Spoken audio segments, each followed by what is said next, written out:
تو ملک آپ کہتے ہیں کہ ہم قرضے تلے دب گئے ہیں، ہم نے ان سے معاہدہ کرنا ہے، تو پھر آپ بھی تو یہ کام کریں نا، آپ بھی تو نیچے آئیں نا، ان 8-8 10-10 کروڑ گاڑیوں سے نیچے آئیں، آپ بھی کرٹس گاڑیوں میں بیٹھیں، سادہ زندگی اپنائیں، سادہ لباس پہ پاکستانی لباس پہنیں۔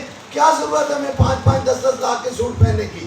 کیا یہ جو ہمارے اسمبلی ہاؤس ہیں، چاہے وہ صوبائی اسمبلی ہیں، چاہے وہ قومی اسمبلی ہے، یہاں جو ہائی ٹیز ہوتی ہیں، یہاں جو کھانے آتے ہیں، یہ کدھر سے آتے ہیں؟ یہ سرینا سے آتے ہیں، یہ میریٹ سے آتے ہیں۔ اور خدا کے لیے یار بس کر دے اس ملک کے ساتھ۔ یہ جو میرا ملک ہے، میں بار بار یہ بات دہراتا ہوں کہ ہمارا کوئی ایم این اے، کوئی ایم پی اے، کوئی سینیٹر، کوئی وزیر، کوئی مشیر ایسا نہیں ہے جس کے پاس 10-10 کروڑ سے کم گاڑی ہو، ایک بھی نہیں ہے، پتہ نہیں کتنی ہے۔